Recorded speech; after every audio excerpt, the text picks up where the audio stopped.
Indo British advanced pain clinic, నొప్పి మాయం, surgery దూరం. హాయ్ హలో అందరికీ నమస్కారం, వెల్కమ్ టు ఐడ్రీమ్ మీడియా. యాక్చువల్గా మనతో ఉన్న పర్సన్ ఏంటంటే ఆవిడ చాలా డౌన్ టు ఎర్త్. ఆవిడ సీరియల్లో చూస్తూ ఏమనుకుంటామంటే తిట్టుకుంటాం ఆవిడ కనబడితే కొడదామన్న రేంజ్లో ఉంటాం. కానీ బయట చూస్తే ఆవిడ చాలా కూల్గా టోటల్ డిఫరెంట్గా ఉంటారు అనమాట. సో మనతో ఉన్నారు పవిత్ర గారు. ఒకసారి ఆవిడతో మాట్లాడి ఆవిడ లైఫ్లో చాలా అప్ అండ్ డౌన్స్ ఉన్నాయి, ఒకసారి అవన్నీ డిస్కస్ చేద్దాం ఆవిడతోటి. యా, హాయ్ మేడం, నమస్తే అండి. నమస్తే.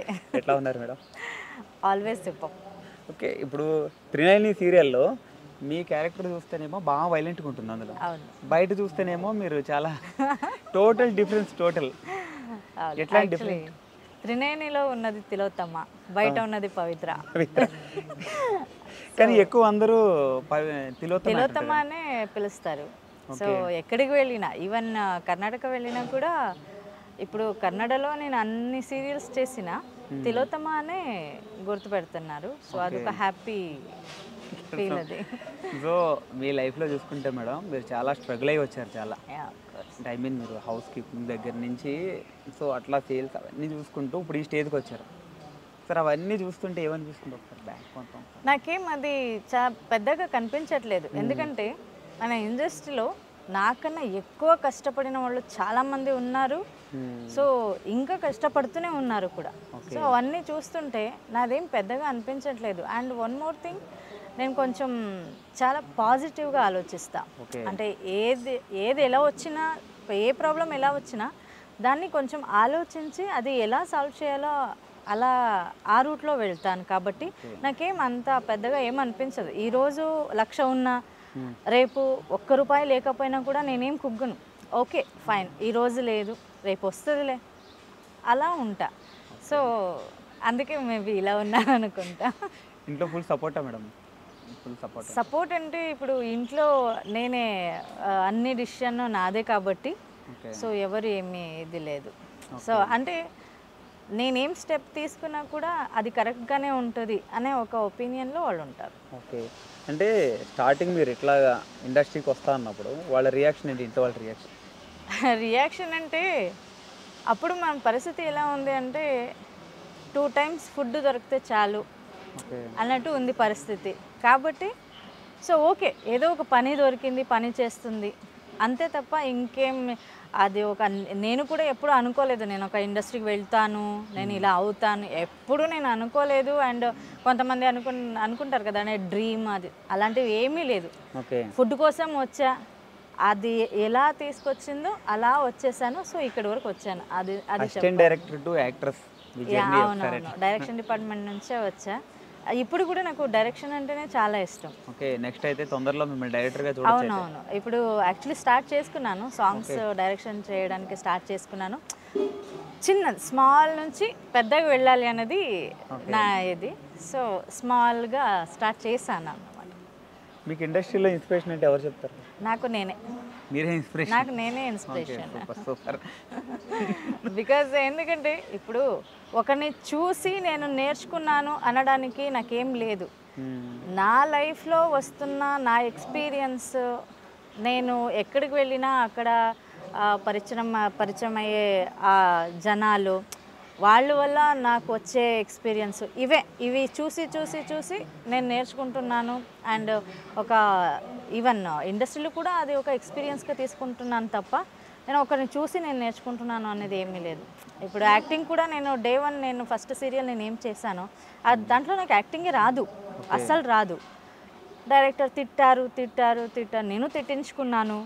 సో అలా లేదు నేను చెయ్యాలి, నాకు నేనే ఏ క్లాస్కి వెళ్ళలేదు ఏం లేదు, నాకు నేనే మిర్రర్ ముందే నిలబడి యాక్టింగ్ నేర్చుకున్నాను. సో ఇలా నాకు నేనే అని చెప్పుకుంటాను. ఇప్పుడు మీరేమో షూట్కి ఇక్కడికి వచ్చి ఉంటున్నారు, పిల్లలిద్దరు ఇప్పుడు పెద్దవాళ్ళు అయ్యారు, వాళ్ళని వాళ్ళు చూసుకుంటారు. ఇప్పటి వరకు అమ్మ నాన్న చూసుకున్నారు, వాళ్ళ సపోర్ట్ ఉంది నాకు. సో ఇప్పుడు వాళ్ళని వాళ్ళే చూసుకుంటున్నారు. కాబట్టి నాకేం ఇప్పుడు వాళ్ళు చిన్నప్పటి నుంచి నాకేం అంత భారంగా ఫీల్ అవ్వలేదు, ఎందుకంటే నా అమ్మ నాన్న ఉన్నారు, వాళ్ళు చూసుకున్నారు.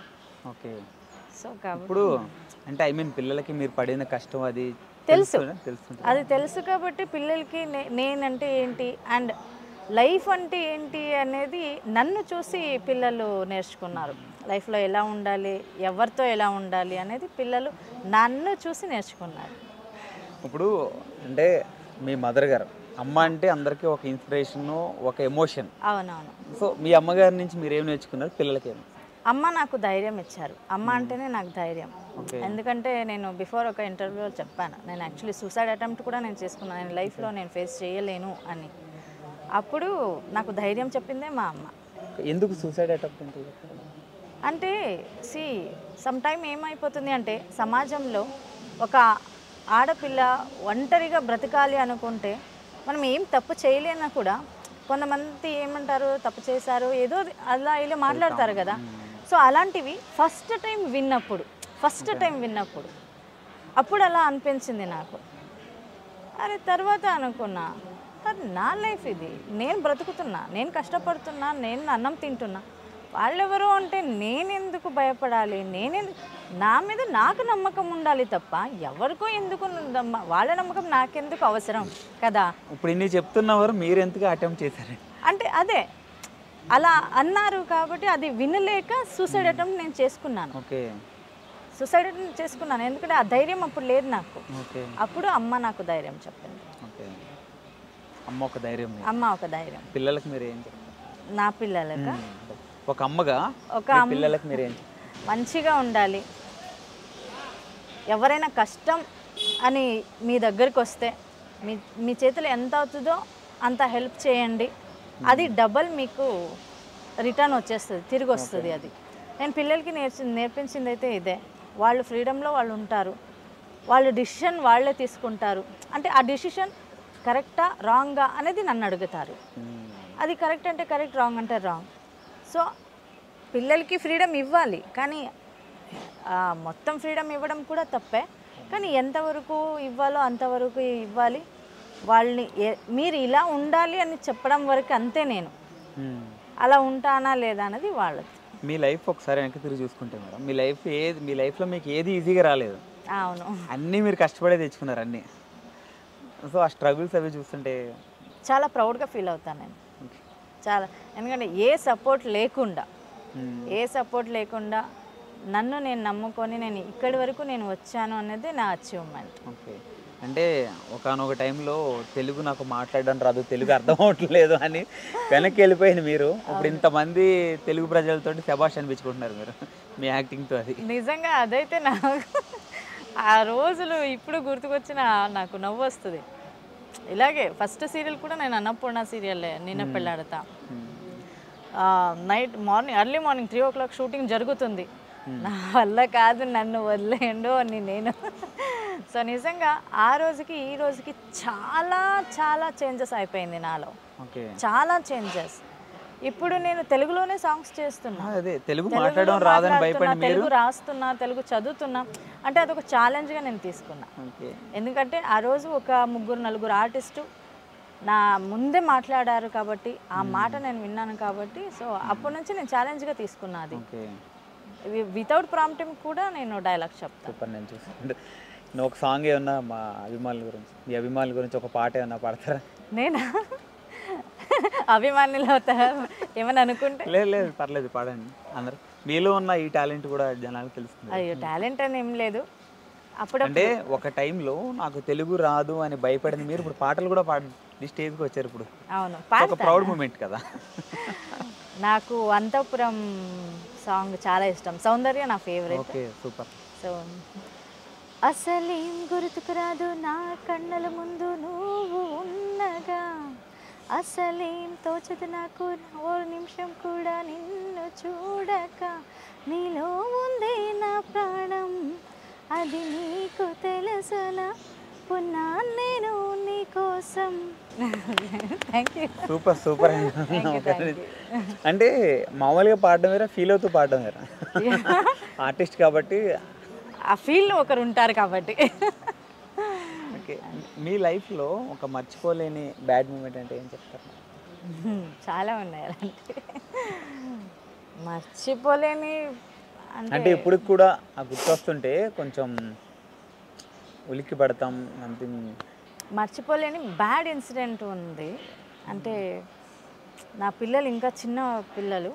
నేను అప్పుడు గార్మెంట్స్, మీకు ఐడియా ఉంది అనుకుంటా, గార్మెంట్స్కి పని చేస్తున్నాను అనమాట, గార్మెంట్స్లో. అప్పుడు నేను పని ఫినిష్ చేసుకొని ఇంటికి వచ్చినప్పుడు అప్పుడు ఫుడ్కి కూడా చాలా కష్టం. అమ్మ నాన్న ఇద్దరు పిల్లలు, చిన్న చిన్న పిల్లలు ఇంకా. సో వాళ్ళకి పక్కింట్లో పిల్లలు ఫ్రూట్స్ తింటున్నారు. అప్పుడు పిల్లలు అది చూస్తూ నిలబడ్డారు. అప్పుడు ఆ పిల్లలు అమ్మమ్మ ఉంటారు కదా, కొట్టేశారు నా పాపని. అది నేను అసలు నా లైఫ్ లాంగ్ నేను మర్చిపోను. బట్ నేనేనా అంటే అవంతా మనకి అవ్వాల్సిందే. అలాంటి ఇన్సిడెంట్స్ జరిగితేనే మనకి అలాంటి దెబ్బ పడాలి. అందుకే నేను ఈరోజు మా పిల్లలు ఇప్పుడు ఏం కావాలన్నా తింటారు అంతే. ఓకే, హ్యాపీ మూమెంట్ చాలా ఉన్నాయి. అంటే చాలా ఉన్నాయి, కానీ ఒక్కటి ఫస్ట్ వచ్చిన హ్యాపీ మూమెంట్ అట్లా ఒకటి ఉంటుంది. నేను కార్ తీసుకుంది. ఓకే, నేను కార్ ఆల్టో తీసుకున్న ఫస్ట్ కార్ నాది. ఆ రోజు నేను ఏదో ఒక అచీవ్మెంట్ నాది అన్నట్టు ఫీల్ అయ్యాను అంతే. అంటే ఏదైనా కొన్ని చాలా జనరేషన్లు అవుతుంటే మనకి తొందరగా అంటే ఫెయిల్ నుంచి తొందరగా సక్సెస్ రాలేం కదా. మీరు రెండు అనుభవించినారు, రెండు అటు బాగా డౌన్ చూసారు, ఇప్పుడు ఒక స్టార్డమ్ అంటే స్టేజ్కి వచ్చాను. ఇంకా చూడాల్సింది చాలా ఉంది. ఫ్యూచర్లో సినిమాల్లోకి ఎప్పుడు రాదు? సినిమాలు చేయాలని చాలా ఉంది నాకు, కానీ సీరియల్ చేస్తున్న వాళ్ళకి డేట్స్ అనేది ప్రాబ్లం చాలా అయిపోతుంది. సో దీని మధ్య ఒక బుచ్చినాయుడు కండ్రిగా తూర్పు విధి ఒక మూవీ చేశాను, మంచి క్యారెక్టర్ చేశాను. బట్ అప్పుడు ఒక హోప్ పెట్టుకున్నా ఆ క్యారెక్టర్ చేసినప్పుడు. సో తెలుగు ఇండస్ట్రీ నాకు ఒక సినిమా ఇండస్ట్రీ కూడా ఇది చేయొచ్చు అని. కానీ నా బ్యాడ్ లక్ ఏమో అనుకుంటా, సినిమాలు ఏది రాలేదు. ఇక్కడే బాగా వస్తుంది కదా మీకు, బాగా వస్తుంది. అయ్యో నాకు నిజంగా త్రినయని అనేది నాకు ఒక గాడ్ గిఫ్ట్. అది అన్ని సీరియల్లో ఒకటి, ఒక సీరియల్ కొంచెం డిఫరెంట్ గ్రాఫిక్స్ అవి ఇప్పుడు కూడా ఇది 1000 క్రాస్ అయినా కూడా టాప్ 1లోనే ఉంది project. And Annapurna starting Annapurna, అవునవును, ఎక్కడి నుంచి వచ్చినా అక్కడే ఉన్నాను. అండ్ ఇదొక బాండింగ్ ఎక్కువ ఉంది అన్నపూర్ణకి నాకు. అంటే అందరూ టెక్నీషియన్స్ కానీ ప్రొడక్షన్ కానీ అందరితో నేను ఫ్రెండ్లీగా ఉంటాను. నేను మీరు చూసారేమో, నేను అంత క్లోజ్గా హ్యాపీగా ఉంటాను కాబట్టి హ్యాపీ అంతే. ఓకే, మీ లైఫ్లో బిగ్ డ్రీమ్ అన్నది ఏం లేదు. ఏదైనా ఒక డ్రీమ్ మీ లైఫ్లో? మంచి డైరెక్షన్ చేయాలి అన్నది, డైరెక్టర్ అవ్వాలి అన్నది, డైరెక్టర్ పవిత్ర జయరామ్ అనే పేరు నేను తెచ్చుకోవాలి అనేది ఒక ఆశ ఉంది. సక్సెస్ఫుల్గా మీరు అనుకున్న డ్రీమ్స్ అన్నీ ఫుల్ఫిల్ అవుతాయి కూడా. ఎందుకంటే మీరు ఎవరి మీద డిపెండ్ అవ్వకుండా మీకు మీరే కష్టపడుతూ చేస్తున్నారు ఏదైనా కానీ. అఫ్ కోర్స్, అది ఎప్పుడు నేను చెప్పేది అందరికీ అదే, మిమ్మల్ని మీరు నమ్ముకోండి. 10 మంది 10 మాటలు చెప్తారు, ఎవరిది వినకండి. మీకు సరి అనిపిస్తా ఓకే, లేదా కాదు ఇది రాంగ్ అనిపిస్తా వద్దు. దానివల్ల ఏమైనా నెగిటివ్ అయిందా, అదొక లెసన్. మీకు సక్సెస్ అయ్యారా, మీ అచీవ్మెంట్ నా అచీవ్మెంట్ నాది అనే గర్వంగా చెప్పుకోవచ్చు. అది నేను చెప్తా అంతే. ఇప్పుడు కన్నడ ఇండస్ట్రీలో చూసారు, ఇప్పుడు తెలుగు ఇండస్ట్రీలో కూడా చేస్తున్నారు. రెండింటికి కామన్ పాయింట్ అంటే ఏం చెప్తారు? కామన్ పాయింట్ నాకేం అంత తేడా కనిపించలేదు. సో అక్కడ ఎలా ఉందో ఇక్కడ కూడా అలాగే ఉంది. అండ్ కన్నడ ఇండస్ట్రీ యాక్చువల్లీ చెప్పాలంటే మన తెలుగు ఇండస్ట్రీ కన్నడ ఆర్టిస్టులు చాలామంది ఉన్నారు. సో అందరికీ అన్నం పెడుతుంది Telugu industry. So Kannada industry మమ్మల్ని పెంచింది కన్నడ ఇండస్ట్రీ, మన టాలెంట్ని బయటకు తీసుకొచ్చింది కన్నడ ఇండస్ట్రీ. సో అది తీసుకొచ్చి అన్నం పెడుతున్నది తెలుగు ఇండస్ట్రీ. సో రెండిటికి నీకు చాలా రెస్పెక్ట్ ఉంది. Super madam, super. Thank you so much madam. Thank you for giving interview madam. Okay, thank you. ఇది మన తిలోత్తమ్ గారితో special chit chat. This is Venky signing of.